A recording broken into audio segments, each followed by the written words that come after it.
कक्षा 9 की worksheet number 33 करेंगे बच्चों। वर्कशीट नंबर 33 उत्तक संयोजी एवं तंत्रिका उत्तक। उत्तक का जो प्रकार है तरल संयोजी उत्तक और तंत्रिका उत्तक, इन दो उत्तकों के बारे में आज स्टडी करेंगे। जिज्ञासा दीदी, क्या रक्त भी किसी प्रकार का उत्तक है? जिज्ञासा बताती, ज्ञान वे उत्तक जिनकी कोशिकाएं आपस में कम जुड़ी होती हैं और अंतर कोशिकीय आधात्री में धसी होती हैं संयोजी उत्तक कहलाते हैं। रक्त भी एक प्रकार का संयोजी उत्तक है। संयोजी उत्तक के दो भाग होते हैं, कोशिका और अंतर कोशिकीय आधात्री। आधात्री कभी जेली की तरह तो कभी तरल, सघन या कठोर हो सकती है। आधात्री की प्रकृति विशिष्ट संयोजी उत्तक के कार्य के अनुसार होती है। विभिन्न प्रकार के संयोजी उत्तक इस प्रकार के हैं बच्चों, नीचे देखिए चित्र में। संयोजी उत्तक: रक्त, अस्थि, उपास्थि, स्नायु, कंडरा, एरियोलर, वसा में। रक्त ब्लड होता है बच्चों, अस्थि हड्डी होती है, उपास्थि होती है हड्डी और मांसपेशियों से बनी होती है, बीच की अवस्था होती है, और स्नायु तंतु होते हैं, कंडरा जोड़ होता है और एरियोलर ऊतक होता है। ये वसा में वसा से बना होता है ये। अब देखिए रक्त, इसके तरल आधात्री भाग को प्लाज्मा कहते हैं। तरल आधात्री भाग को प्लाज्मा कहा जाता है, जिसमें 3 प्रकार की कोशिकाएं होती हैं, आरबीसी, डब्ल्यूबीसी, प्लेटलेट्स। स्वतंत्र रूप से निलंबित रहती हैं। ये शरीर में विभिन्न पदार्थों जैसे ऑक्सीजन, CO2, हार्मोन, अपशिष्ट, पचा हुआ भोजन आदि का एक भाग से दूसरे भाग में संवहन करता है। क्या कार्य करता है रक्त में? इन्होंने कहा कि रक्त प्लाज्मा, आधात्री भाग रक्त का प्लाज्मा होता है, जिसमें 3 प्रकार की कोशिकाएं बताई, आरबीसी, डब्ल्यूबीसी और platelets. Red blood corpuscles, white blood corpuscles, या फिर इनको लाल रक्त कोशिकाएं कहा जाता है। ये देखिए कणिकाएं भी कह देते हैं और कोशिकाएं भी कह देते हैं इनको। और डब्ल्यूबीसी होती है श्वेत रक्त कणिकाएं अथवा श्वेत रक्त कोशिकाएं, और तीसरी होती है प्लेटलेट्स।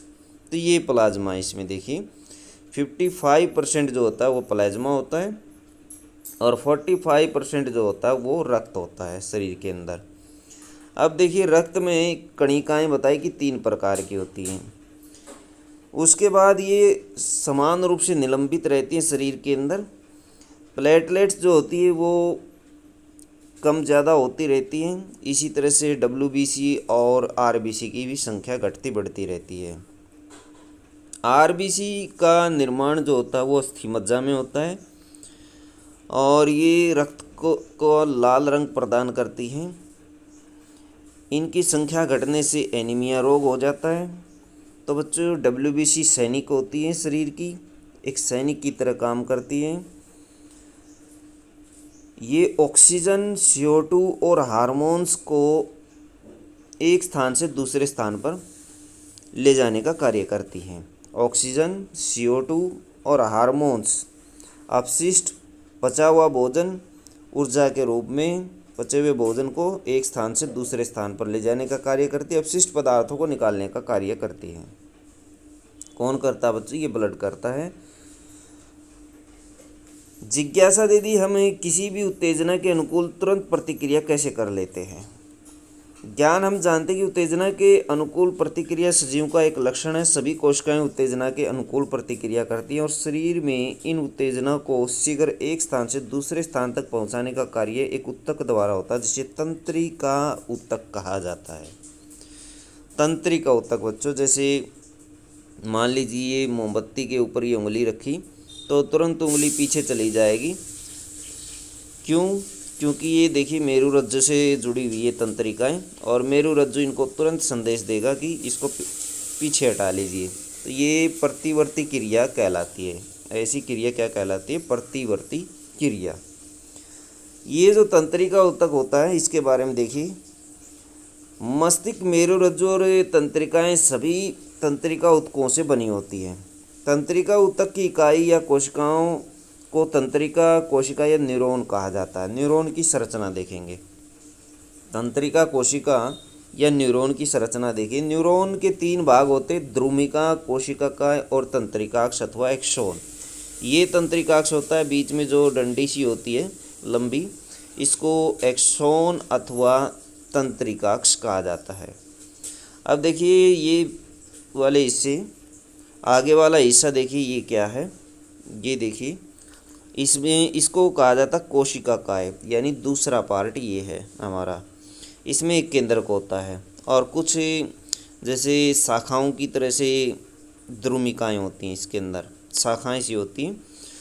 और ये वाला जो सिरा होता है ये इसका द्रुमिका होता है। ये द्रुमिकाएँ बच्चों ऊपर, ये जो सिरा बचा है ये द्रुमिकाएँ हैं। ये सिरा देखिए, ये इसका अंतिम सिरा है जो इसको दूसरे तंत्रिका कोशिका से या न्यूरॉन से जोड़ने का कार्य करता है। ये जैसे हमारी उंगलियां हैं, उंगलियों की तरह से है ये, और अगले तंत्रिका कोशिका से अथवा न्यूरॉन से जोड़ने का इसका कार्य है।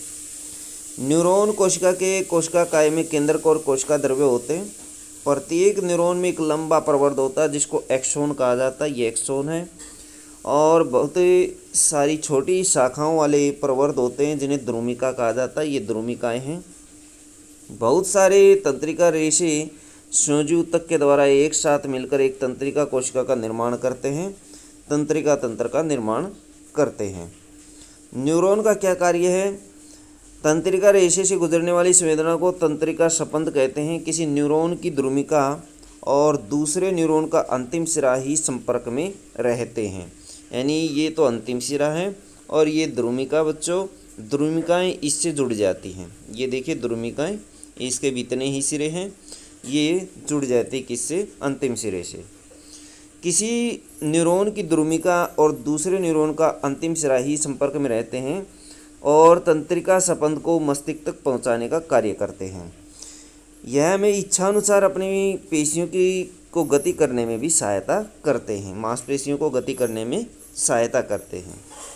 ये एक चित्र दिखाया गया है जिसमें मस्तिष्क, मेरुरज्जु और तंत्रिका रेशे दिखाए गए हैं। ये तंत्रिकाओं का जाल दिखाया गया है शरीर के अंदर, तंत्रिका तंत्र। स्वयं को जांचिए। पहला क्वेश्चन है, तरल संयोजी ऊतक क्या होते हैं? उदाहरण सहित समझाएं। संयोजी ऊतक क्या होते हैं? संयोजी ऊतक की परिभाषा देखिए बच्चों। वे ऊतक जिनकी कोशिकाएं आपस में कम जुड़ी होती हैं। इसके 2 भाग होते हैं, ये यहाँ से यहाँ तक लिख सकते हैं आप इसको। ये क्वेश्चन नंबर 1 का आंसर है। तंत्रिका ऊतक का मुख्य कार्य बताइए। तंत्रिका ऊतक क्या कार्य करता है? तंत्रिका ऊतक का कार्य जो है, मेन कार्य, वो आप यहाँ से लिख सकते हैं। ये तंत्रिका ऊतक का कार्य है। ऊपर देखिए, शरीर में जितनी भी उत्तेजनाएं होती हैं, सभी कोशिकाएं शरीर की उत्तेजना के शिखर एक स्थान से दूसरे स्थान तक पहुंचाने का कार्य ये करता है। उत्तेजना को पहुंचाने का कार्य एक स्थान से दूसरे स्थान तक करता है। न्यूरॉन का चित्र बनाइए। न्यूरॉन का चित्र ये बना सकते हैं। एक तरल आधात्री वाले संयोजी ऊतक का नाम और उसका कार्य बताइए। तरल आधात्री वाले संयोजी ऊतक का नाम रक्त हम ले लेते हैं, ब्लड, और इसका कार्य ये दिया गया है, तो ये आप लिख देंगे इसका आंसर। तो बच्चों ये थी आपकी साइंस की वर्कशीट। वीडियो अच्छी लगे तो लाइक करें, हमारे चैनल को सब्सक्राइब करें।